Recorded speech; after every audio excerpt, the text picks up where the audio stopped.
أعوذ بالله من الشيطان الرجيم. بسم الله الرحمن الرحيم. الحمد لله رب العالمين.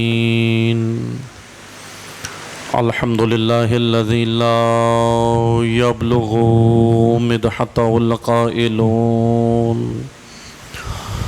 ولا يحصي نعماه العادون ولا يؤدي حقه المجتهدون. الصلاة والسلام على أشرف الأنبياء والمرسلين وخاتم النبيين سيدنا ومولانا أبي القاسم محمد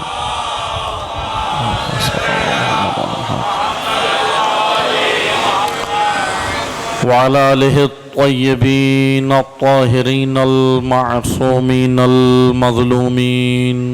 أما بعد، قال الله تبارك وتعالى في كتابه المجيد وفرقانه الحميد. بسم الله الرحمن الرحيم. إنما يريد الله ليذهب عنكم الرجس أهل البيت ويطهركم تطهيرا. اللهم صل على محمد وعلى آله.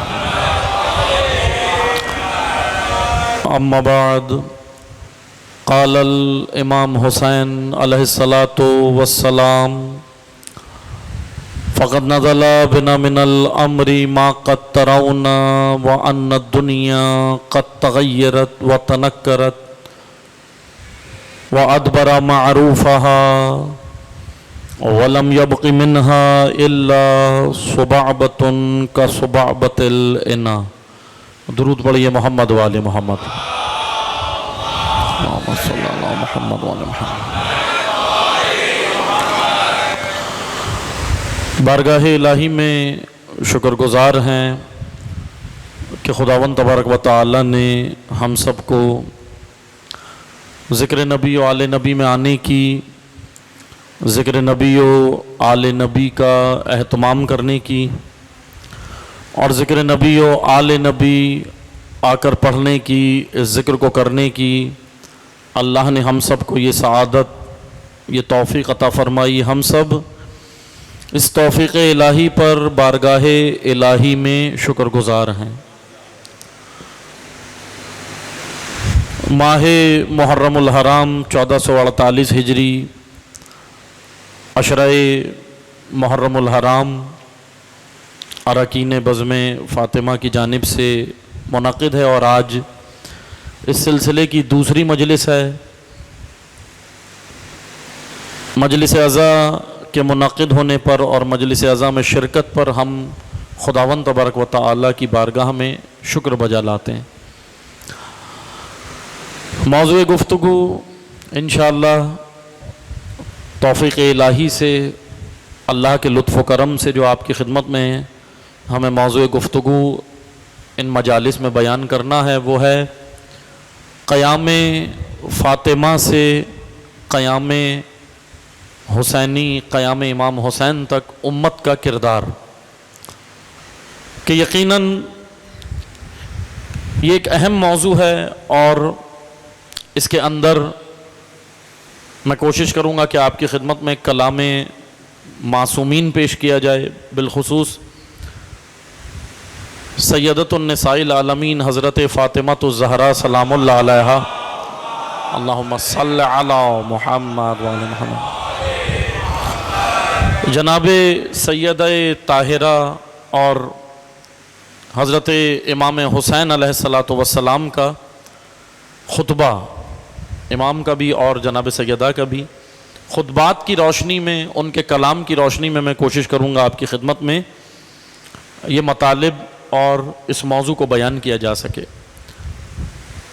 گزشتہ سال اللہ تعالیٰ نے توفیق دی تھی ہمیں، ہم آپ کی خدمت میں حاضر ہوئے تھے اور ہم نے قیام امام حسین کے حوالے سے مختلف پہلوؤں پر روشنی ڈالی تھی. میں اس سے قبل کے گفتگو آگے بڑھاؤں، مومنین سے درخواست ہے تھوڑا سا آگے آ جائیں کیونکہ بعد میں آنے والے پھر.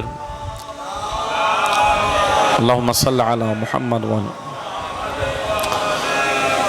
ایک ساتھ متصل ہو جائیں، زیادہ ثواب ہے. مومنین کا آپس میں، عزاداروں کا کاندھے سے کاندھے ملا کے بیٹھنے میں زیادہ ثواب ہے. اللہ تعالیٰ کاندھے سے کاندھا ملا کر بیٹھنے سے خدا دل میں محبت ڈالتا ہے. مومنین کے آپس کے اختلافات اور یہ چیزیں انشاءاللہ امید ہے کہ اس عشرے کی بدولت، امام حسین کے وجود بابرکت کی بدولت، مومنین کے آپس کے اختلافات ختم ہوں اور آپس میں محبت پیدا ہو. اس لیے میں کل بھی کہا تھا کہ خود سے روزانہ کہنا نہ پڑے، خود سے آئیں، آگے آ کر کوشش کریں، پہلی صف میں آئیں، آگے آ کر بیٹھیں، اور جتنا قریب مومنین ایک دوسرے سے بیٹھیں گے اللہ ان کے دلوں کو بھی جوڑ دے گا انشاءاللہ. اذان محترم، سید الشہداء کا قیام، کربلا کے اسباب، کربلا کے علل، کربلا کے ریزنز، کربلا کی وجوہات آج کی نسل کو اور ہر نسل کو جاننا ضروری ہے. حضرت امام علی ابن موسیٰ الرضا علیہ الصلوۃ والسلام فرماتے ہیں، اللہم صلی علی محمد. امام رضا فرماتے ہیں عاشورہ کو بھرپور انداز سے مناؤ، عاشورہ کو زندہ رکھو، عاشورہ کو مناؤ، یعنی امام حسین کے ان ایام کو بھرپور انداز سے مناؤ، کیونکہ اگر تم نے عاشورہ کو منانا چھوڑ دیا تو امت غدیر کی طرح عاشورہ بھی بھول جائے گی. امت غدیر کی طرح عاشورہ بھی بھول جائے گی. میں نے کل شاید بیان کیا تھا، دوسرے مقام پہ تو کیا تھا، یہاں کا مجھے یاد نہیں ہے، لیکن میں بیان کر دوں کہ شاید بیان کیا ہو کہ دارالعلوم دیوبند کی ویب سائٹ پہ ایک سوال ہوا تھا کربلا کے حوالے سے. ابھی حالیہ محرم سے پہلے دارالعلوم دیوبند مکتب کا سب سے بڑا مدرسہ ہے، کراچی میں موجود ہے.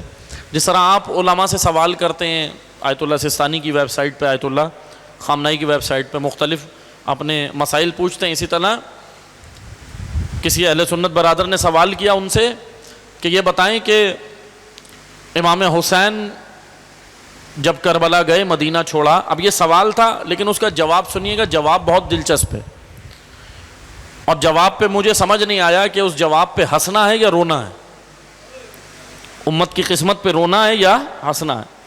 سوال یہ کیا ان سے، اس ویب سائٹ کے اوپر دارالعلوم دیوبند کی ویب سائٹ پہ سوال کیا کہ یہ بتائیں کہ امام حسین نے جب قیام کیا تو پھر صحابہ نے ساتھ کیوں نہیں دیا؟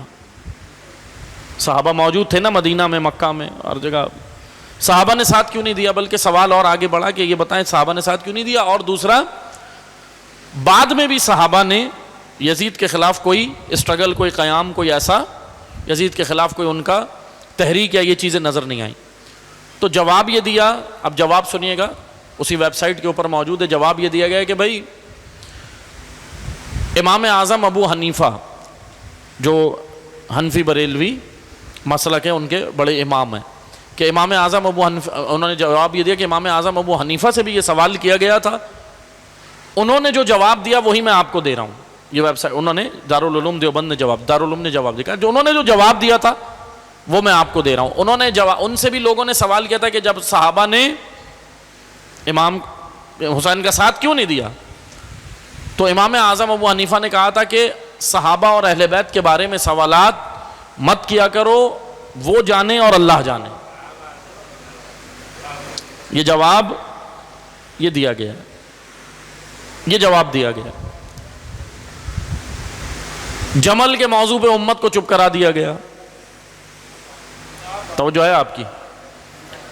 صفین کے موضوع پہ امت کو چپ کرا دیا گیا، اجتہادی غلطی کہہ کے. اگر ہم نے عاشورہ کو زندہ نہیں رکھا، عاشورہ بھرپور انداز سے نہیں منایا، تو یہ ساری وہ سازش ہے اور وہ پلاننگ ہے کہ عاشورہ کو بھی اسی طرح کر دیں گے کہ بھائی دو گروہوں کی جنگ تھی، دو مسائل تھے، دو بندوں میں، دو لوگوں میں آپس میں اختلافات تھے، ان کا ذاتی مسئلہ تھا. ایک چیز یاد رکھیں، ان الصلاۃ ونسکی ومحیای ومماتی للہ رب العالمین. رسول اور آل رسول کا سب کچھ اللہ کی خاطر ہوتا ہے، اپنی مرضی سے وہ کچھ نہیں کرتے. وہ قیام کرتے ہیں اللہ کی خاطر، وہ صلح کرتے ہیں اللہ کی خاطر، وہ سو جاتے ہیں تو جو سنیے گا اللہ کی خاطر، وہ جاگتے ہیں اللہ کی خاطر، وہ کسی سے دوستی کرتے ہیں آل رسول اللہ کی خاطر، وہ کسی سے دشمنی رکھتے ہیں اللہ کی خاطر. ذاتی ان کی کوئی دشمنی نہیں، ذاتی رنجشیں نہیں ہوتی. وہ ہماری طرح اتنے کم ظرف ہمارے لیول کے لوگ نہیں ہیں. وہ اللہ نے ان کا وجود بڑا اعلیٰ بنایا، وہ معصوم ہیں، وہ عصمت کے درجے پر ہیں. اس لیے اہل بیت کی فضیلت عزیزان محترم. لیکن انہی اہل بیت کے ساتھ کیا ہوا ہے سنیے گا، میں تاریخ سے چند چیزیں بیان کروں گا. پیغمبر اکرم نے ایک بہترین امت تشکیل دی. توجہ سنیے گا، تاریخ ہے، میرے ساتھ رہیے گا. پیغمبر اکرم نے ایک بہترین امت بنائی. قرآن کہہ رہا ہے کنتم خیر امت اخرجت للناس، تم بہترین امت بن گئے. تمہیں پیغمبر اکرم نے دور جاہلیت سے نکالا، ضلالت سے نکالا، جہالت سے نکالا، گمراہی کے اندھیروں سے نکالا، اور حضور آپ کو لے کر آئے کہاں پر؟ ایک بہترین امت بنا دیا. لیکن جیسے ہی پیغمبر کی آنکھ بند ہوئی، منافقین پہلے سے تاک لگا کے بیٹھے تھے، مگر وجود پیغمبر اکرم کی وجہ سے، ان کے روب کی وجہ سے، پیغمبر اکرم کے وجود کی وجہ سے کھل کے کچھ نہیں کر پاتے. ورنہ منافقین تیار تھے، بیٹھے تھے. میں ابھی آپ کی خدمت میں پڑھوں گا حضرت سیدہ کا خطبہ. حضرت سیدہ نے اس میں بیان کیا ہے کہ شیطان اپنی سرنگ میں بیٹھا تھا اور اس نے کیسے اپنی ڈنگیں نکال کر امت کو ڈھسا ہے. شیطان انتظار میں تھا، بیٹھا تھا، منافقین کے ذریعے سے اس نے امت کو ڈھسا. پیغمبر اکرم نے ایک بہترین امت بنائی، ایک بہترین معاشرہ تشکیل دیا سرکار نے. اور یہ پیغمبر اکرم نے جب بنا دیا تو اللہ نے کہا یہ بہترین امت ہے، اب بنی ہے بہترین امت. رسول اللہ نے انسان کو انسانیت کی اوج و عروج پر پہنچایا، ڈیولپ کیا، معاشرہ ڈیولپ کیا. تاریخ ہے، سرکار نے ایک معاشرہ ڈیولپ کیا، بہترین معاشرہ ڈیولپ کیا. لیکن قرآن نے پیغمبر اکرم کی زندگی میں ایک سوال کیا. میرے ساتھ رہیے گا، توجہ سنیے.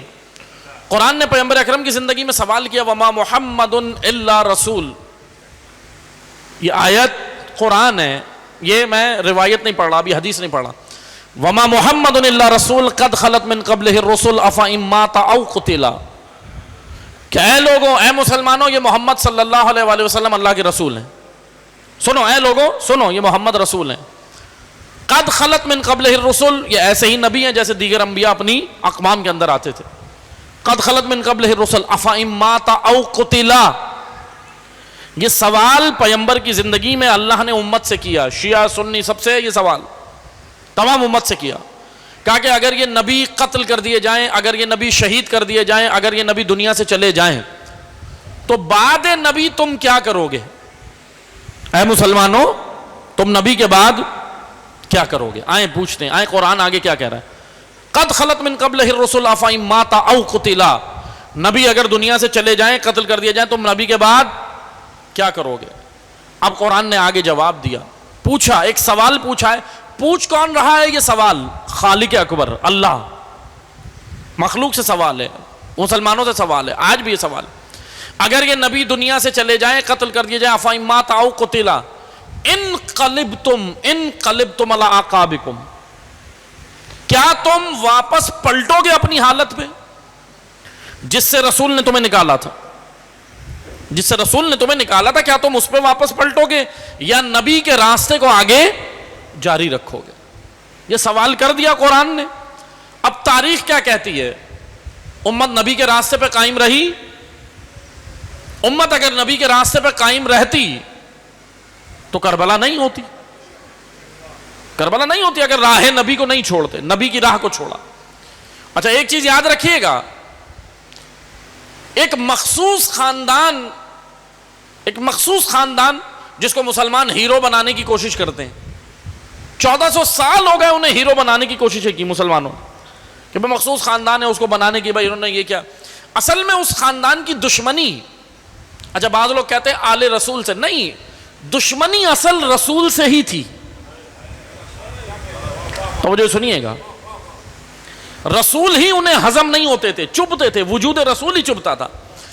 دشمنی نبی سے ہی تھی، نکالی آل نبی پہ ہے. انہوں نے اپنی بھڑاس جو ان کے ہاتھ آیا انہوں نے نکالی کس پہ؟ آل نبی پہ، نبی کی آل پہ، ورنہ دشمنی رسول سے ہی تھی، شروعات سے تھی۔ جب پیغمبر اکرم نے ابلاغ مبین کیا، تبلیغ شروع کی تھی مکہ میں، کیا وہیں سے دشمن نہیں تھے موجود؟ وہیں سے دشمن نہیں تھے، پتھر نہیں مارتے تھے، مشکلات پیدا نہیں کرتے تھے، رسول کو شکنجوں میں نہیں رکھا، پیغمبر اکرم کو شکنجوں میں رکھا، حتیٰ کہ شیب ابی طالب محاصرہ کر دیا رسول اللہ کا، محاصرے میں رہے پیغمبر اکرم۔ شیب ابی طالب کون سی جگہ؟ محاصرے میں رہے۔ میں ذرا جوانوں کے لیے بیان کر رہا ہوں، بزرگان ہم سے بہتر جانتے، محاصرے میں رہے سرکار، لیکن آئے آ کر دیکھیں اسلام کی بنیاد اور اساس، اسلام مکمل ہی نہیں ہوتا اگر ابو طالب اور خدیجہ کا تذکرہ نہ ہو۔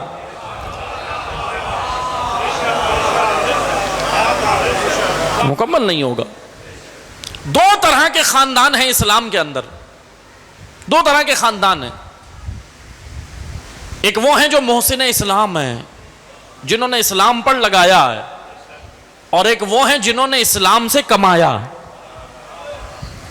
دو طرح کے خاندان ہیں۔ اچھا، دو طرح کے یہ طبقات آج بھی ہیں، اسلام پر لگانے والے، اسلام سے بنانے والے۔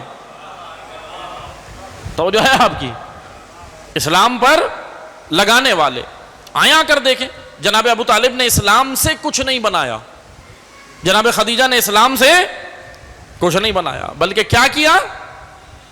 اسلام پر لگایا ہے، اسلام پر لگایا۔ اور آج دیکھیں کم ظرفی دیکھیں مسلمانوں کی، آج ثابت ہی نہیں کر پا رہے، یا ایک ایسی غیر ضروری بحث میں کہ بھئی حضرت ابو طالب نے کلمہ پڑھا تھا، یا یعنی ایسی بے تکی بات ہے کہ حضرت ابو طالب کے حوالے سے دیکھیں۔ دو جملوں میں سنیے گا، میں شاعری کرتا نہیں ہوں، نہ شعر پڑھتا ہوں، لیکن بس دو جملے میں بیان کر کے آگے بڑھوں گا حضرت ابو طالب کے حوالے سے۔ جس کو علی کے در سے عقیدہ نہیں ملا، میں عادی نہیں ہوں شعر پڑھنے کا، نہ میں شاعر ہوں، لیکن دو جملے ایسے یاد آ گئے تو میں نے کہا میں پڑھ دوں۔ جس کو علی کے در سے عقیدہ نہیں ملا، ملا ملا اسے مگر مولا نہیں ملا۔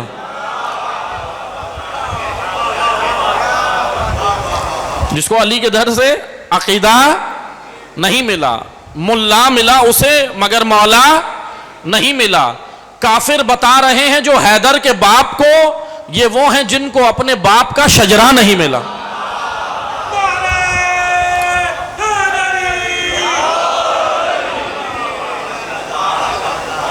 اس عزیزان محترم، یہ غیر ضروری بحث ہے حضرت ابو طالب نے کیا کیا، حضرت ابو طالب کے بڑے احسانات ہیں، بڑا تاریخ کے اندر ہے تاریخ۔ اور میں نے کل بھی بتایا تھا تاریخ شیعہ سنی نہیں ہوتی، طبری نے بھی لکھا، مسعودی نے بھی لکھا، مروج الذہب میں مسعودی نے لکھا، اور ابن ابی الحدید نے لکھا، اہل سنت کے تمام بڑے مورخین نے لکھا ہے۔ ہاں کوششیں ہو رہی ہیں کہ کسی طرح تبدیل کیا جائے، روایتیں تبدیل کی جا رہی ہیں۔ آج آپ دیکھ لیں مولا علی کی جو ضربت لگی پوری ایک روایت بنا دی ہے، شاید ابھی آپ کی نظر سے نہیں گزری ہوگی، بہت سارے لوگوں کی نظر سے گزری ہوگی، روایت بنائی ہے۔ اب وہ ایڈیشن نیا چھپے گا، کتابوں میں بھی آ جائے گی۔ روایت بنائی ہے کہ جس طرح مولا علی کے روایت موجود ہے نا کہ 19 رمضان کی صبح ضربت لگی، 3 دن امام بستر پر رہے، اور 21 کی صبح شہادت ہوئی، پوری سیم روایت بنا دی گئی۔ اب کھیچتان کے تاریخ تو پوری کرنی ہے نا، پوری روایتیں بنائی گئی۔ لیکن توجہ سنیے گا، مشکل پتہ ہے کیا ہے؟ فضائل اہل بیت، ہر دور میں منافقین نے کوشش کی کہ اہل بیت کے فضائل دوسرے لوگوں کے ساتھ لگائے جائیں، مگر مشکل یہ ہے کہ کسی کے ساتھ بھی اہل بیت کے فضائل فٹ نہیں آتے، کیونکہ اس کی وجہ یہ ہے کہ اہل بیت کو فضائل عوام نے نہیں دیے، پبلک نے نہیں دیے، میں نے اور آپ نے نہیں دیے، ان کو فضیلت اللہ نے دی ہے۔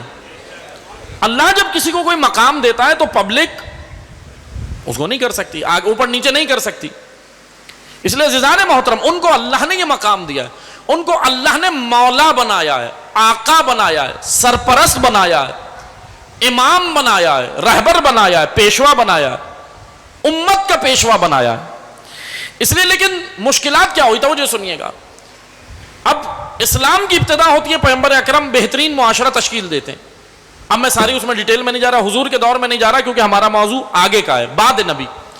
سنیں بعد نبی کیا ہوتا ہے، سنیں تاریخ میں نام بھی موجود ہیں، لیکن ظاہر سی بات ہے ممبر پہ ہم سارے نام نہیں لے سکتے، اس لیے پڑھنا چاہیے، مسلمان پڑھیں، کتابیں پڑھیں تاکہ انہیں پتہ چلے۔ رسول اللہ نے غدیر میں جب اعلان کیا نا، سنیں میں کیا بیان کر رہا تھا، رسول سے دشمنی، اصل دشمنی پیغمبر کے وجود سے ہی تھی۔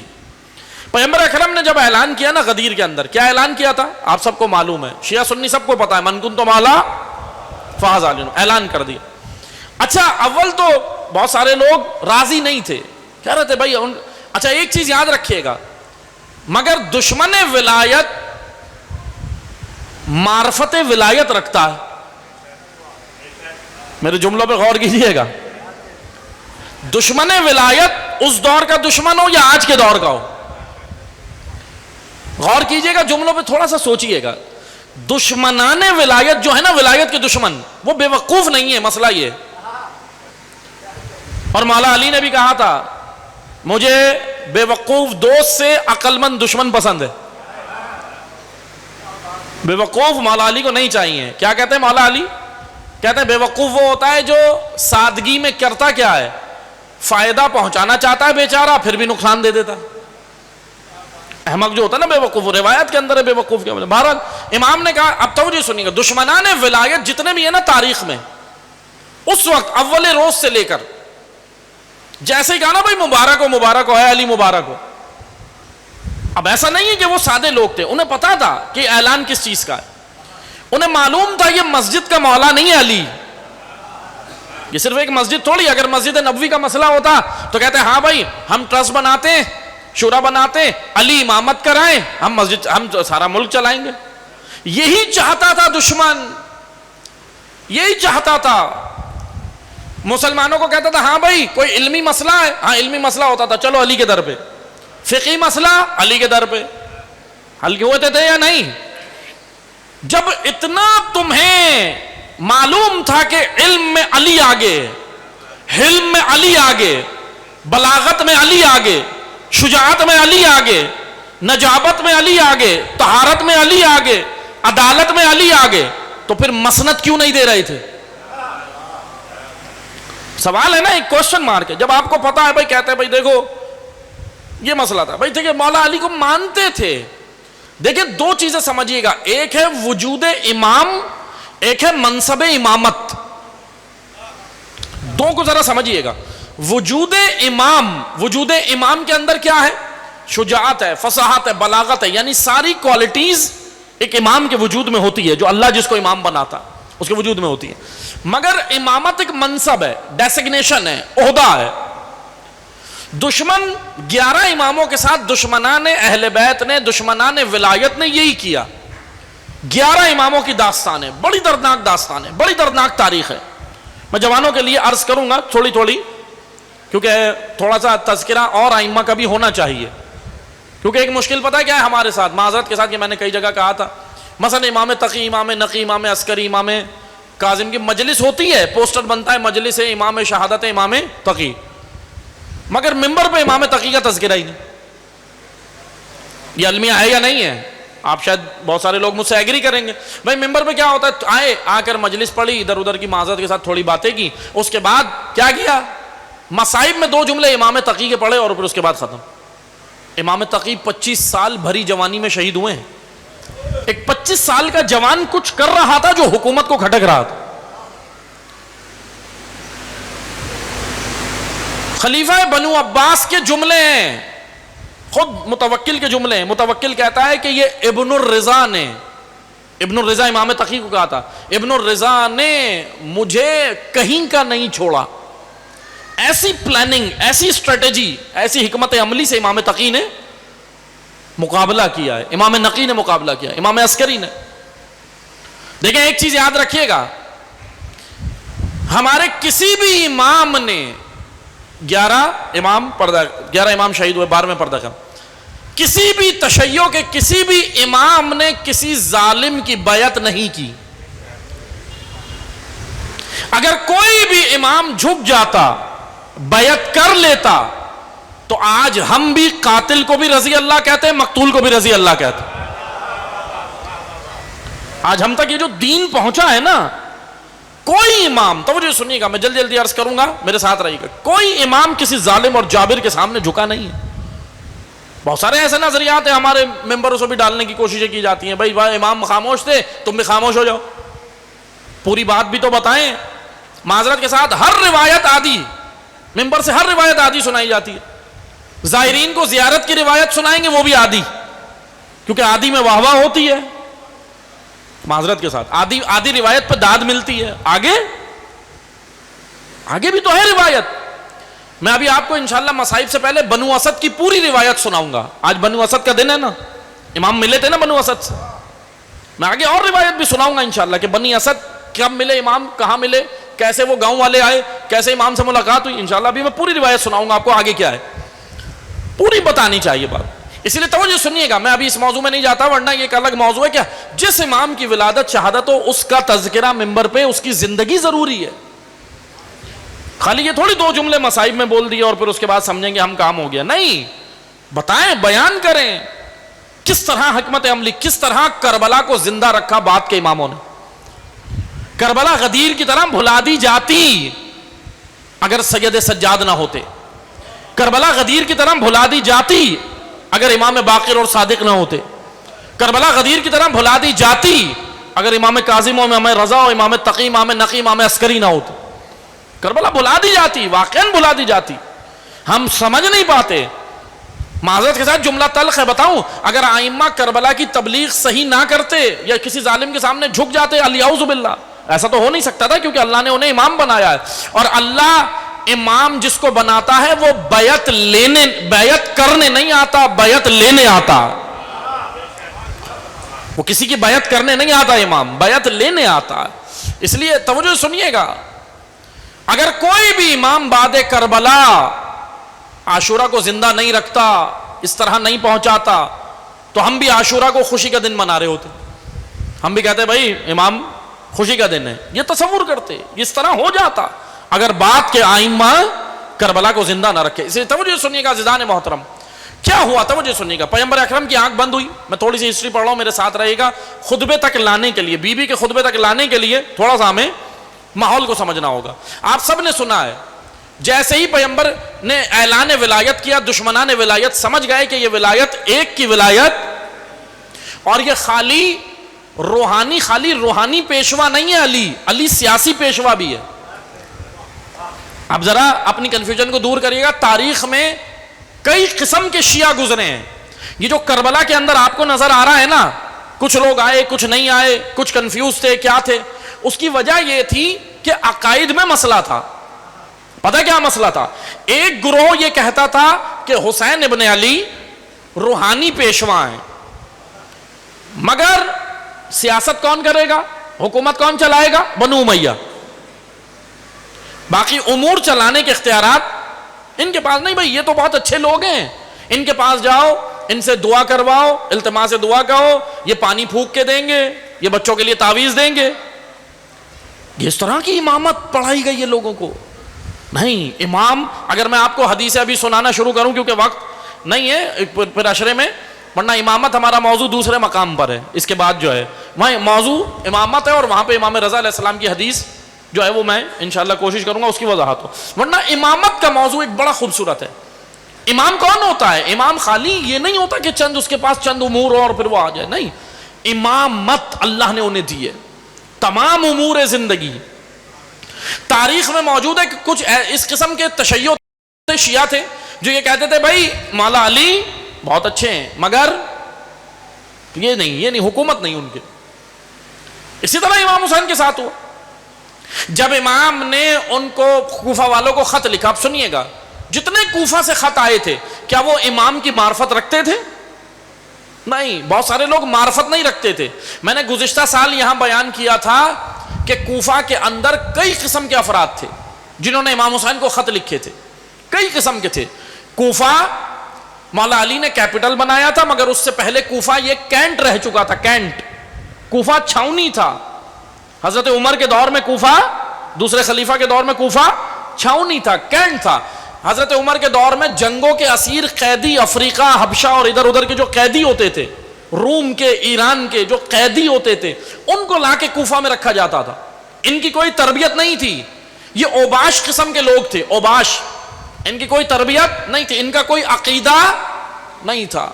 یہ ہر کسی کے رنگ میں رنگ جاتے تھے.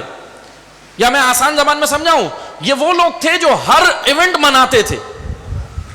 تو جو سنیے گا, آج ہمارے یہاں بھی ایک طبقہ ہے, کہتا ہے بھائی مولانا ہم تو انسانیت کے علم بردار ہیں, ہم تو ہولی بھی منائیں گے, ہم عید بھی مناتے ہیں. یہ بالی ووڈ دیکھ دیکھ کے دماغ خراب ہو گیا بچوں کا خاندان. بالی ووڈ دیکھ دیکھ کے یہ تو ہوا ہے. سیلیبریٹیز یہ کرتی ہیں نا, ایک طرف جاتی ہیں, بھائی کہتے ہیں ہم ہولی بھی مناتے ہیں, ہم عید بھی مناتے ہیں, ہم ایسٹر بھی مناتے ہیں. ایسا کیا نا. اور پھر ان کو کہا جاتا ہے یہ بڑے انسانیت کے علم بردار ہیں, دیکھو اس کا دل کتنا بڑا ہے. نہیں عزیزان محترم, اپنے عقائد کو خیال رکھیں. اتنا خوبصورت دین آپ کے پاس ہے, اتنا خوبصورت مکتب ہے آپ کے پاس, آپ اس کو سمجھیں کہ کیا ہے. اس لیے عزیزان محترم, ہاں انسانیت کی میں نفی نہیں کر رہا ہے, انسانیت پہلے, سب کے ساتھ اچھے طریقے سے ملیں, اخلاق اچھا رکھیں, مگر اس طرح نہیں بنے جیسے. اب کوفہ کے اندر کئی قسم کے لوگ تھے, خط امام حسین کو لکھ دیتے ہیں, سب نے لکھے. کوفہ کے سب سے پہلے جو, ہاں یہ ضرور ہے تاریخ میں, مگر پوری بات سنیے گا, کوفہ کے شیعوں نے, جو کوفہ کے شیعہ حضرات تھے, سب سے پہلے خط انہوں نے ہی لکھا تھا. ہم ایگری کرتے ہیں تاریخ میں, مگر پوری بات سن کے جائیے گا, آدھی نہیں, اور کلپ بھی آدھا نہیں چلے. مشکل یہ ہوتی ہے کاٹ کے آدھا چلا دیتے ہیں اور کہتے ہیں مولانا نے یہ بات کر. بھائی کوفہ کے شیعوں نے, ان میں سردار تھے چند, ہانی ابن عروہ, حبیب ابن مظاہر, مسلم ابن اوسجا, مصبب بن رجبہ, سلیمان ابن سرد. یہ سارے کردار تھے, انہوں نے خط لکھے تھے. اب انہوں نے لکھا, اپنے امام کو بلا رہے تھے. انہوں نے کہا امام حسین کو کہ بھائی ہمارا کوئی امام نہیں ہے اور ہم یزید کی بیعت نہیں کریں گے. صرف کوفہ نے انکار کیا بیعت کا, باقی مکہ نے کوئی انکار نہیں کیا, مدینہ والوں نے کوئی انکار نہیں کیا بیعت یزید کا, دیگر کسی بھی علاقے سے انکار نہیں ہوا. صرف کوفہ سے ایک بغاوت ہوئی اس وقت کی حکومت کے خلاف, یعنی یزیدیت کے خلاف. کوفہ والے اٹھے, انہوں نے بولا ہم بلاتے ہیں. اب کوفہ کے شیعوں نے خط لکھے, دیکھا دیکھی اس طبقے نے جو قیدی تھے, انہوں نے بھی خط لکھ دیا, ارے شیعہ کیا کر رہے ہیں آج کل, شیعہ کیا کر رہے ہیں, ارے شیعہ اپنا امام بلا رہے ہیں. انہوں نے بولا اچھا ایک خط میری طرف سے بھی. اس طرح خط لکھے گئے ہیں. کئی طبقات کوفہ کے اندر تھے, توجہ سنیے گا, کئی طبقات تھے, سب نے خط لکھ دیا, بھائی چلو بھائی خط لکھے, امام آ رہے ہیں, امام حسین آئیں گے, امام حسین. اور پھر دیکھیں جب معرفت نہ ہو تو کیا ہوتا ہے, عبید اللہ ابن زیاد امام حسین کی طرح لباس پہن کے آ گیا, اندر منہ ڈھانپا اس نے, آ گیا. اب یہ سارے خوش ہوئے, بھنگڑے ڈالے, جشن منایا انہوں نے, ارے امام حسین آ گئے, امام آ گئے, امام آ گئے. اس نے آیا, اس نے ہاتھ واتھ ہلایا اور سیدھا دارالامارہ میں گیا, دروازہ بند کر دیا. پھر بعد میں رونے لگے, ارے یہ کون تھا, یہ تو عبید اللہ آ گیا. جب شعور نہ ہو نا قوموں کو, جب معرفت نہ ہو, اگر شعور و معرفت کے بغیر امام کو بلائیں تو امام نہیں آتا. امام امتوں کو چیک کرنے کے لیے پہلے نمائندے بھیجتا ہے. نمائندہ بھیجا, مسلم بھیجا, جاؤ بھائی جاؤ مسلم ان کی پہلے تربیت کرو. امام حسین نے ایک جملہ لکھا تھا حضرت مسلم کو بھیجنے کے ساتھ, ایک جملہ لکھا تھا, تو وہ جو سنیے گا. امام حضرت مسلم کی ڈیوٹی کیا تھی, صرف خط دے کر آ جاؤ نہیں. امام نے کہا تھا ان کا ناتا, سنیں جملہ خط کا میں بتا رہا ہوں, امام نے کہا تھا ان کا ناتا آل ابی سفیان سے کاٹ کر امامت سے جوڑو. تو جو سنیے گا, امامت سے جوڑو, امامت سے.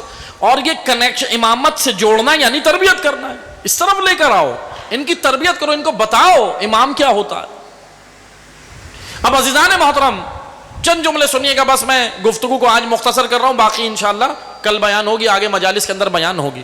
ادھر پیغمبر اکرم نے, دیکھیں شروعات کہاں سے ہوئی ہے, شروعات کہاں سے ہوئی. پیغمبر اکرم نے ادھر اعلان ولایت کیا, تاریخ کہہ رہی ہے اعلان ولایت کر کر پیغمبر اکرم چلے ہیں. سلمان, ابو ذر, عمار اور چند صحابہ امام رسول اللہ کے ساتھ تھے. 14 افراد, میں نام نہیں بتا سکتا, ممبر سے مجبوریاں ہیں, آپ جا کے پڑھیں. 14 افراد جن میں 7 مہاجرین تھے, باقی انصار تھے. 14 افراد نے تلواریں لے کر پیغمبر اکرم پہ حملہ کیا. جب مقام غدیر خم سے رسول آگے نکلے ہیں اعلان ولایت کرنے کے بعد, 14 افراد نے پیغمبر اکرم پہ حملہ کیا. طبری نے نام تک لکھے ہیں یہ 14 افراد کون تھے. ان 14 افراد نے رسول اللہ پہ حملہ کیا. عمار یاسر نے اور دیگر جو لوگ تھے صحابہ رسول کے جو جانثار تھے, انہوں نے دفاع کیا. ایک صحابی پیغمبر اکرم کا ہمارا کروڑوں درود و سلام مدافع زہرا، اس کا نام ہے خالد بن سعید. آئیں صحابہ کے نعرے لگانے والوں، ہم بتاتے ہیں صحابہ کا تذکرہ کیسے ہوتا ہے. ہمارا سلام ہے صحابہ پر، آؤ آ کر سنو. لیکن صحابی وہ ہے جس سے رسول اور بطول راضی ہیں. اگر سنیں دیکھیں، خالد بن سعید پیغمبر اکرم کا جانثار صحابی، آگے بڑھتا ہے. اب مسلمانوں سے سوال ہے، خالد بن ولید کا تذکرہ ہے، خالد بن سعید کا کیوں نہیں ہے؟ خالد بن سعید کا کیوں نہیں کرتے؟ خالد بن سعید نے دفاع کیا، پیغمبر اکرم کے دفاع میں آگے ہیں. اسی طرح اور خزیمہ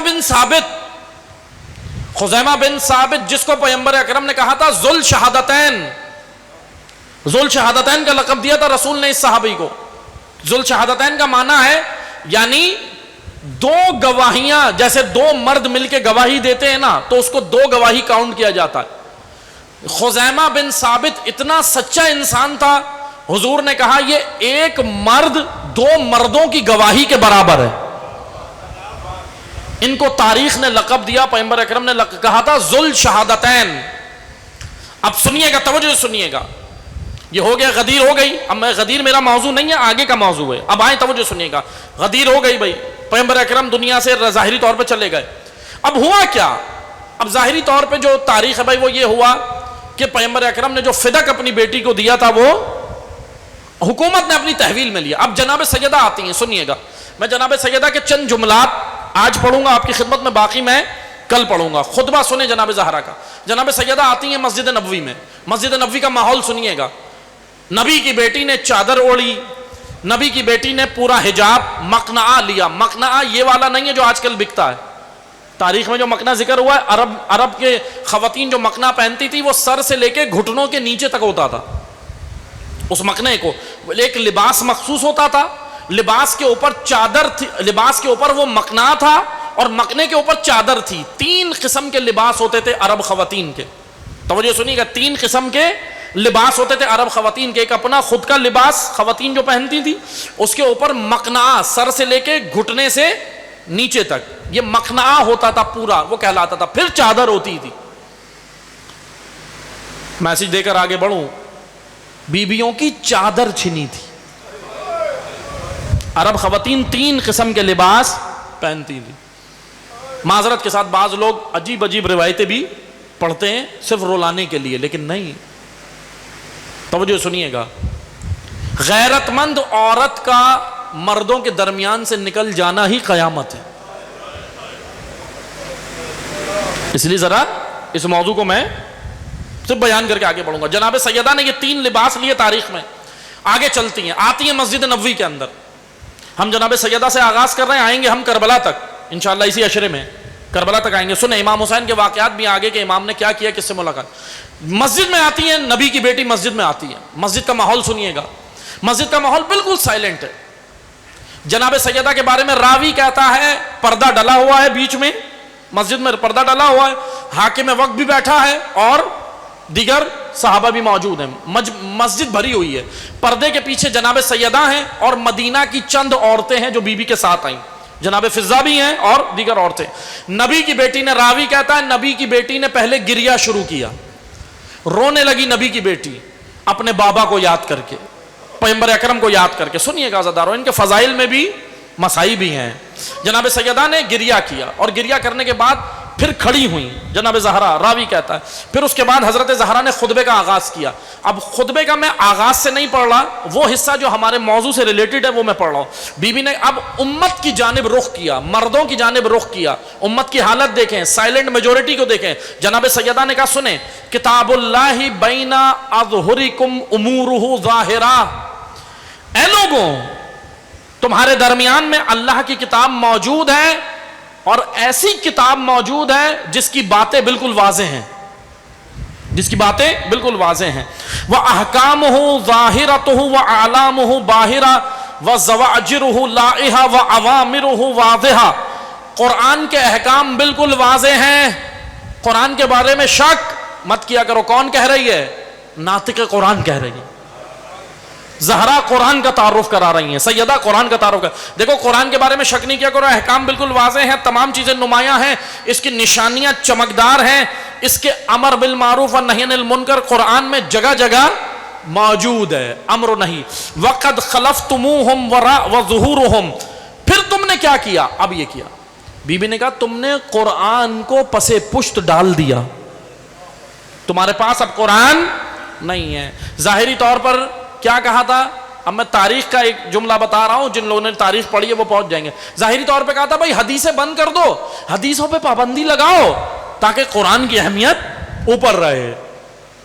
قرآن کے وفادار بن کے یہ کہہ رہے تھے کہ ہم قرآن کے وفادار ہیں۔ بی بی نے کہا تمہارے پاس قرآن ہی نہیں ہے، تم نے قرآنی تعلیمات کو پس پش ڈال دیا، تم نے قرآنی تعلیمات کو پس پش ڈالا۔ ثم نفقد امر المسلمین، اور پھر اس نے، بی بی نے اشارہ کیا حاکم کی جانب۔ توجہ سنیے گا، اب بی بی کے زمانے تبرے کا طریقہ سیکھیں سیدہ سے۔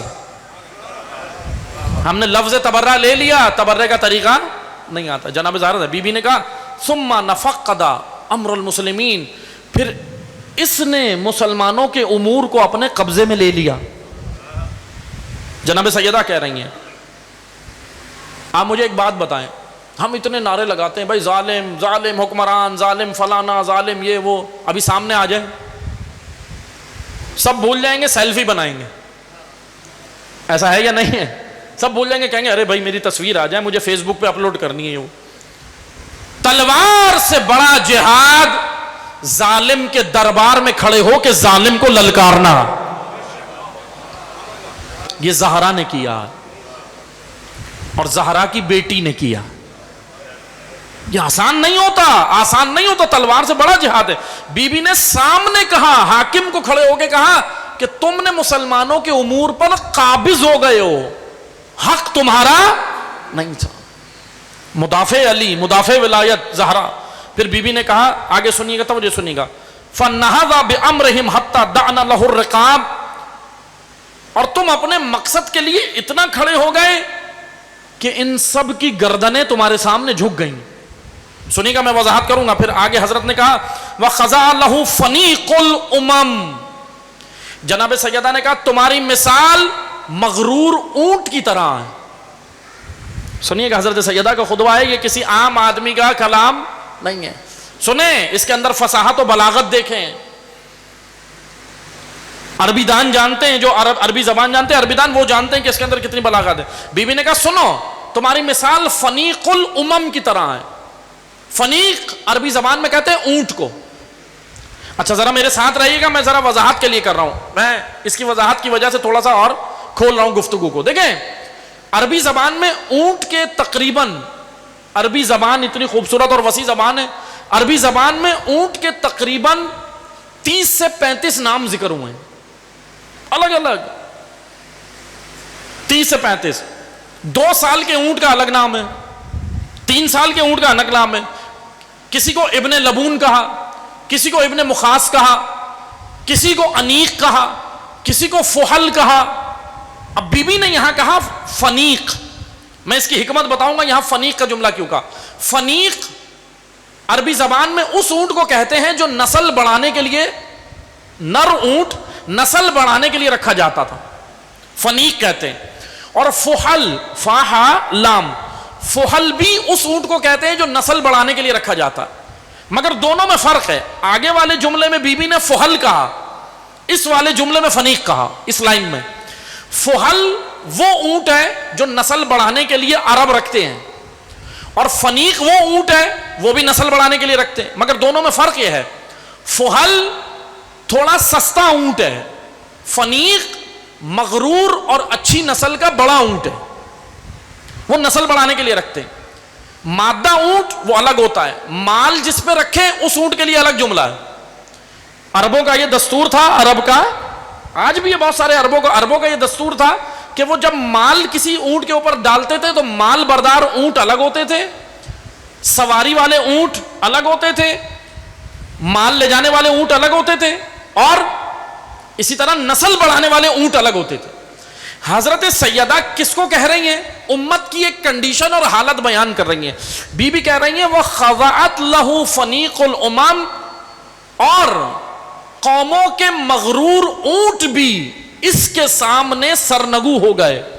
جناب سیدہ جتنے قبیلوں کے سردار کھڑے تھے مسجد نبوی میں، کوئی قبیلہ خزاع کا تھا، کوئی قبیلہ تمیم کا تھا، کوئی قبیلہ طے کا تھا، کوئی مختلف قبیلوں کے مہاجرین تھے، انصار تھے، قبیلوں کے سردار، سیلیبریٹیز، بڑی شخصیات جتنے کھڑے تھے، بی بی نے کہا تم لوگ فنیق الامم ہو، تم وہ مغرور اونٹ ہو. دیکھیں جناب سیدہ نے ان کو ان کی کھوئی ہوئی حیثیت یاد دلائی. کہا تم مغرور اونٹ ہو. آگے کا جملہ سنیں، وَسَارَ فِي وُسْتِهَا كَمَا يَسِيرُ الْفُحَلْ فِي الرَّبَلَةِ، تم فحل کے سامنے جھک گئے. توجہ سنیے گا، جناب سیدہ نے کہا تم تو بہترین اونٹ ہو، اس کمتر اونٹ کے سامنے تم جھک گئے. یہ زہرا ہے، یہ نبی کی بیٹی ہے.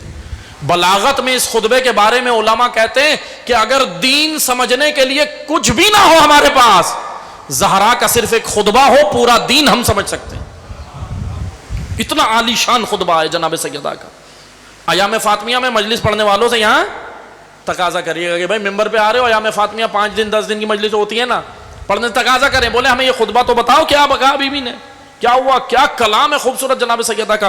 عزیزان محترم، میں اس خطبے کو یہاں روک رہا ہوں، باقی انشاءاللہ میں کل آگے کل اسی سے گفتگو آگے کروں گا. اور امت کی حالت، بی بی نے کہا تم اپنا مقام بھول گئے، تم اپنی ہویت بھول گئے، تم اپنی حریت بھول گئے، تم فنیق الامم ہو. یہ فحل ہے، یہ اتنا اعلیٰ نسل کا اونٹ نہیں ہے. جناب سیدہ نے شجرے کھول دیے،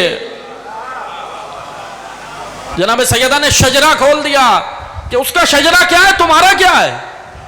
تم نے اس کو حاکم مان لیا، تم جھک گئے، تم بیٹھ گئے. عزیزان محترم، مگر تاریخ کہہ رہی ہے کہ کوئی ٹس سے مس نہیں ہوا.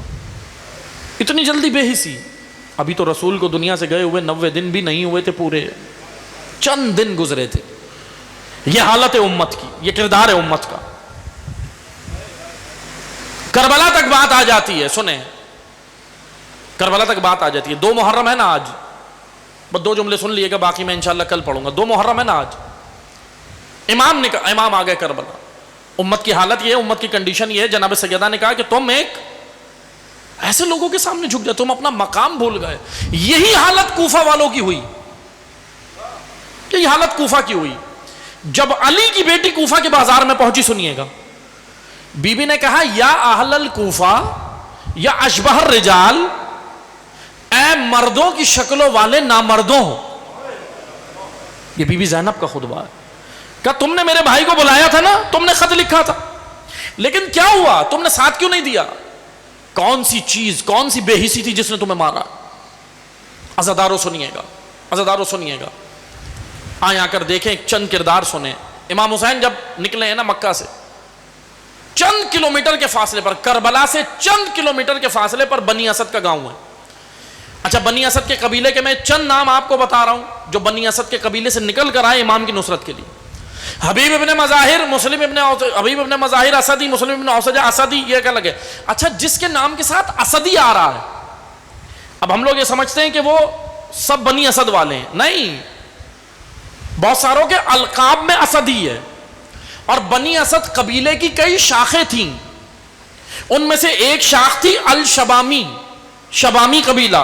ان میں سے ایک شاخ تھی کلبی قبیلہ، یعنی قبیلہ ہوتا تھا، اس کی نیچے برانچز ہوتی تھی، قبیلے کے اندر بھی کئی شاخیں ہوتی تھیں. اب سنیے گا، جب امام پہنچے نا کربلا سے پہلے، ابھی میں وہ روایت مصائب میں پڑھوں گا نا، امام رکے، امام نے کیا کہا آپ سب کو یاد ہے. امام نے کیا کہا؟ میں فلاں مقام پر ادھر قریب ہی آپ کے قتل ہو جاؤں گا، شہید ہو جاؤں گا، آپ آ کے مٹی ڈالنا. سننا زادارو، سننا، مصائب میں پڑھوں گا لیکن ابھی سننا. امام نے بنی اسد سے کہا. آپ بنی اسد کے سنیے گا، بنی اسد کا پورا قبیلہ تھا ایک قریب. یہ آئے، انہوں نے امام حسین کو ایک آفر کی تھی. پوری روایت سنیے گا، سارے خالی مصائب میں سنے نا ہم نے 2 جملے، پوری روایت سے جیسے ہی امام حسین پہنچے یہ امام کو جانتے تھے، پہچانتے تھے، فوراً آئے، کہا السلام علیکم یا ابا عبداللہ، علیک سلیک، کوئی دعا سلام ہوئی. امام حسین نے بتایا میں فلاں مقام پر. امام نے کہا یہ آگے کون سی زمین ہے؟ کہا مولا اس کو ماریا کہتے ہیں. اچھا. امام نے کہا اور کیا نام ہے؟ غازیہ بھی کہتے ہیں. اس طرح مختلف نام لیے. پھر جب جیسے ہی کرب و بلا کہا امام نے کہا یہی مقام ہے. بس بنی اسد کو کہا سنو تم یہاں پہ قریب میں رہتے ہو. بنی اسد نے امام حسین کو ایک جملہ کہا مولا حالات صحیح نہیں ہے. دیکھیں حالات سے واقف تھے، سیاسی حالات سے واقف تھے، جانتے تھے کہ عبید اللہ ابن زیاد نے لشکر بھیجا ہے اور حسین ابن علی کے قتل کی پلاننگ ہے، مکہ امام نے چھوڑا ہے. حالات سے واقف تھے، بے شعور لوگ نہیں تھے. امام کو بنی اسد نے ایک آفر کی. اب سنیے گا، امام حسین کو کہا کہ مولا اے فرزند نبی آپ ہمارے گاؤں آ جائیں، یہ قریب میں ہمارا گاؤں ہے، آپ محفوظ ہو جائیں گے، آپ محفوظ ہو جائیں گے. پھر بنی اسد نے کہا اے مولا ہم آپ کا دفاع کریں گے. میں تاریخ بیان کر رہا ہوں، ہم آپ پہ آنچ نہیں آنے دیں گے اور آپ ہمارے گاؤں آ جائیں، یعنی یہ جو ہمارا علاقہ ہے آپ اس میں آ جائیں. پہاڑوں کے درمیان میں تھا، دو پہاڑ ہیں، اس کے درمیان میں وہ جگہ تھی، پیچھے پہاڑوں کی بیک سائڈ پہ دو پہاڑوں کے درمیان کا علاقہ تھا. امام نے بنی اسد نے آفر کی آپ یہاں آ جائیں، ہم کوئی آنچ نہیں آنے دیں گے، ہم دفاع کریں گے.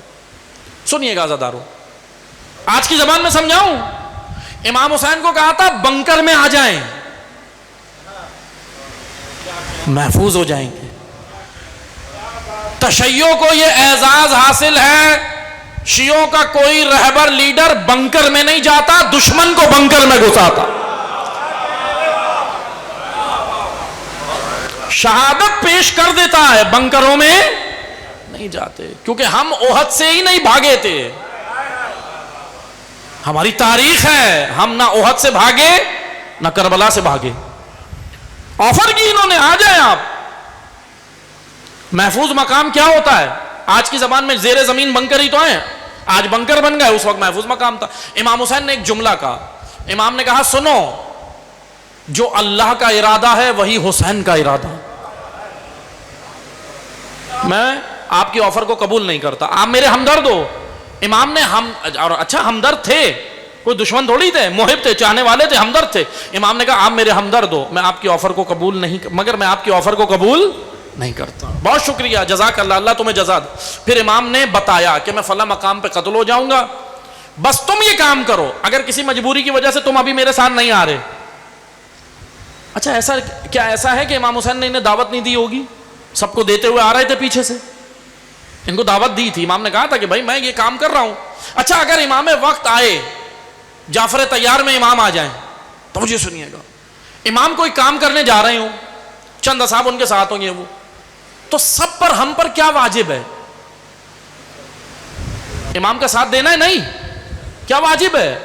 امام کی اطاعت. اب توجہ سے سنیے گا. بنی اسد کو امام نے کہا بھائی اگر آپ کی، چلو آپ کی مجبوریاں ہیں بھائی، آپ ٹھیک ہے شہید ہونا نہیں چاہتے، کوئی مجبوری، بعد میں آ کر یہ کام کر دینا تدفین والا. سنیے گا، 6 افراد امام گفتگو کر رہے تھے، ان میں سے 6 افراد نکلے، روتے ہوئے امام کی خدمت میں آئے، کہا مولا ہمیں قبول کریں، ہم بعد میں نہیں آئیں گے، ہم پہلے آئیں گے. یہ 6 افراد سنیں، ہمارے کروڑوں درود و سلام ان پر. سنیں کون ہے؟ حنظلہ بن اسعد شبامی الاسدی، حنظلہ ابن اسعد شہدائے کربلا میں. قاسم بن حبیب بن حارث الاسدی، یہ 80 سال کے بزرگ تھے، یہ بوڑھا صحابی ہے امام کا، یہ بوڑھا بنی اسد کا فرد تھا، یہ آیا نکل کے بوڑھا انسان امام کو کہتا ہے. اور یہ پتہ ہے کون تھے؟ یہ اپنی جوانی میں بہترین کارپینٹر تھے، لکڑی کا کام جانتے تھے، مزدور طبقہ تھا، لکڑی کا کام جانتے تھے. عمار بن ابی سلامہ الدارانی الاسدی، یہ نکل کے آئے، یہ ایک شجاع جوان تھا، شجاع جوان تھا. عبداللہ بن عمیر کلبی الاسدی، جس کو ابو وہب بھی کہا جاتا ہے، یہ اکیلے نہیں آئے، ان کی زوجہ بھی ساتھ آ گئی، ان کی زوجہ بھی امام حسین کے ساتھ آئی.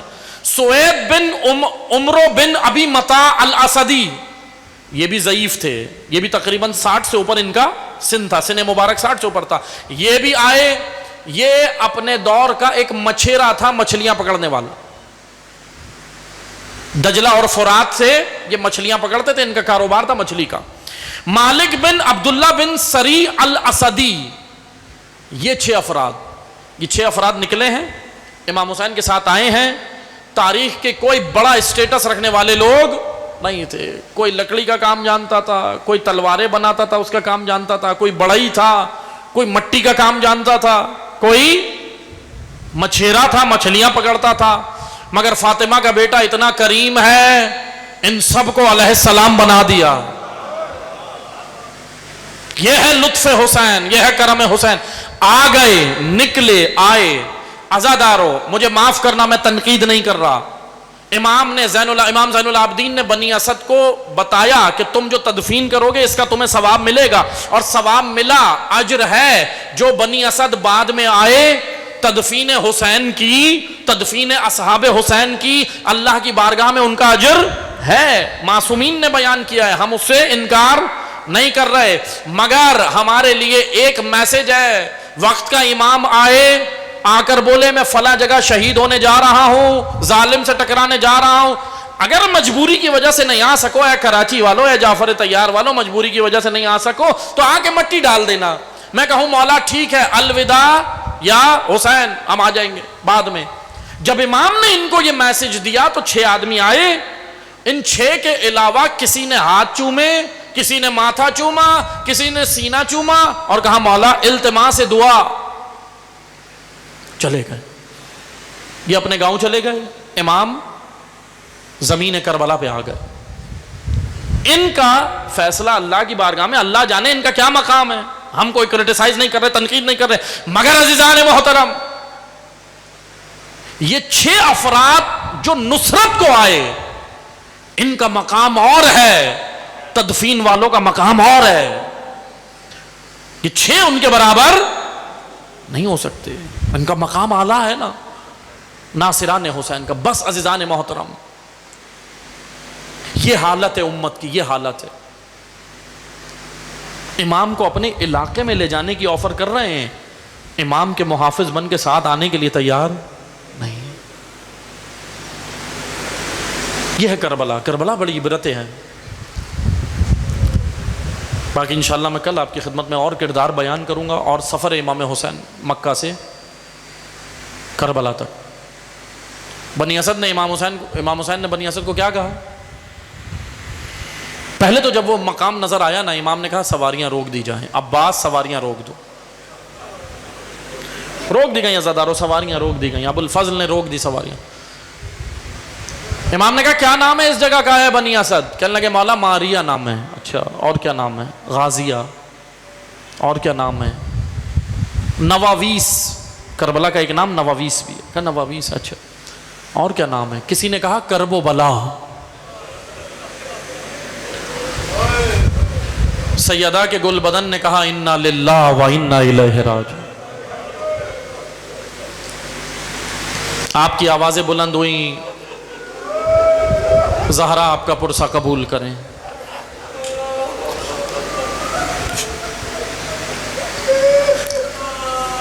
علی کی بیٹی نے محمل میں بیٹھی تھی، ابو الفضل عباس کو بلایا. کہا بھیا عباس، یہ تو بتاؤ میرے بھیا کلمہ استرجا کیوں پڑھ رہے ہیں؟ خدا کسی بہن کو یہ منظر نہ دکھائے. یا زہرا ماتم کیجئے گا، ماتم کیجئے گا. عزادارو کسی کے رونے پہ پابندی نہیں ہے، کسی کے ہاتھ تو نہیں بندھے ہوئے نا.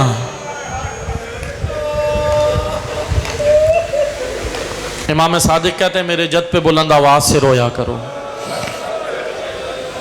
اجرکم اللہ. عزادارو آ گئے علی کی بیٹی، آ گئے بنی اسد، آئے قریب. امام نے کہا یہ کرب و بلا بھی کہتے ہیں؟ ہاں کرب و بلا بھی کہتے ہیں. امام نے کہا یہی میری جگہ ہے. امام نے کہا ہے مردوں، ہے بنی اسد کے مردوں، سنو.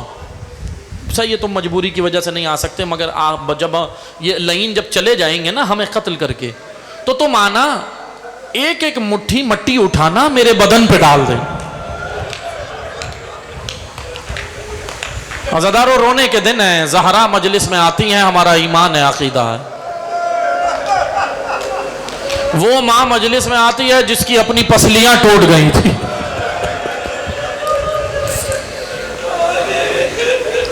اجرکم اللہ. امام زمانہ پرسا قبول کریں. وقت کے امام کو ضرور یاد رکھنا. اجرکم اللہ. آئے امام نے کہا تم آ کے مٹی ڈال دینا. ٹھیک ہے مردوں سے. امام مطمئن نہیں ہوئے, امام حسین مطمئن نہیں ہوئے. امام نے کہا اپنی عورتوں کو بلاؤ. لیکن ایک جملہ سننا, جب مردوں سے اپنا تعارف کرایا نا, امام نے کہا سنو میں نبی کا نواسا ہوں, علی کا بیٹا ہوں. لیکن جب خواتین کو بلایا تو امام نے کہا اے مخدرات اسلامی, اے مسلمان عورتوں سنو, میں فاطمہ کا بیٹا ہوں. یا زہرا یا زہرا. اجرکم اللہ اجرکم اللہ. اللہ آپ کو غم حسین کے علاوہ کسی غم میں نہ رلائے. آخری چند جملے سن لینا, زیادہ طویل مصائب نہیں پڑھ سکتا. میں فاطمہ کا بیٹا ہوں, تمہارے مرد نہیں آ سکے نا کسی وجہ سے, تم آ جانا, کسی بھی بہانے سے آ جانا, کھیتی باڑی کے بہانے سے آ جانا, کسی بہانے سے آ جانا, آ کے مٹی ڈال دینا. پھر اس کے بعد امام نے کہا اپنے بچوں کو بھی بلاؤ. آئے بچے آئے, چھوٹے چھوٹے بچے آئے. امام نے کیا تعارف کرایا سنو گے؟ امام نے نہیں کہا فاطمہ کا بیٹا ہوں, امام نے نہیں کہا علی کا بیٹا ہوں, امام نے نہیں کہا نبی کا نواسا ہوں. امام نے کہا بچوں میں سکینہ کا بابا ہوں.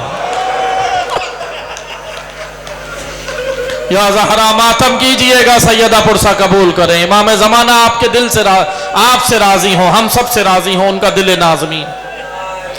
روتے ہوئے عہد کرنا عزادارو, ہم اپنے امام کو شہید نہیں ہونے دیں گے, ہمارے وجود پہلے ہوں گے.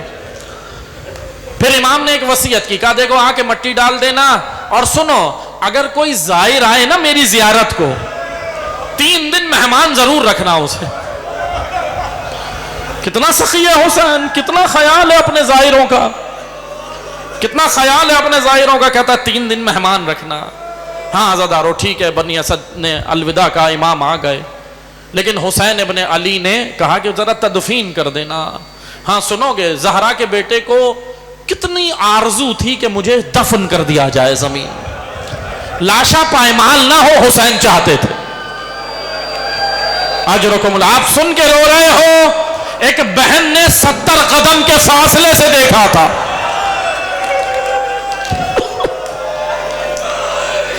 یا زہرا ماتم کیجئے گا. بس آخری چند جملے سن لینا, ہو گئی گفتگو, تمام ہو گئی.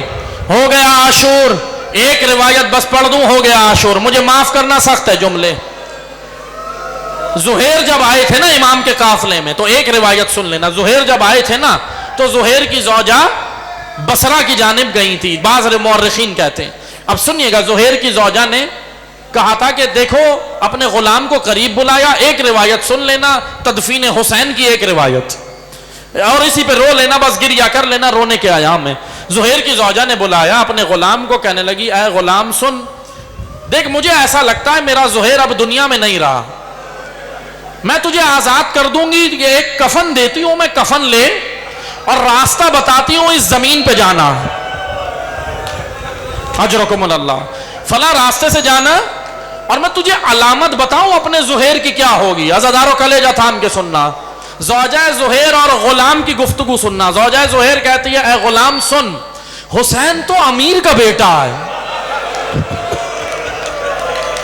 حسین تو نبی کا نواسا ہے, عباس امیر کا بیٹا ہے, اکبر کے قبیلے والے موجود ہیں, اکبر تو خاندان رسالت کا ہے, بڑے ان کو تو سب جانتے ہیں, لیکن اس عالم غربت میں میرے زہیر کو کوئی نہیں جانتا. اجرکم اللہ. یا زہرا یا زہرا. بس آخری جملے ماتم کی. دیکھ میرے زہیر کو کوئی نہیں جانتا, بس ایک کام کرنا, اس زمین پہ جانا, ایک زمین ہوگی جس کو کرب و بلا کہتے ہیں, سب دفن ہو گئے ہوں گے, ایک میرے زہیر کا لاشا پڑا ہوگا, یہ کفن لے جا اور زہیر کو دے دینا, میں تجھے آزاد کر دوں گی. غلام نے کہا آقا زادی جو حکم. کفن لیا, سرزمین کربلا پہ آیا, ہو گئی عزادارو گفتگو. مجھے معاف کرنا, مجھے نہیں پتا, اللہ جانے اس غلام نے کربلا میں کیا دیکھ لیا.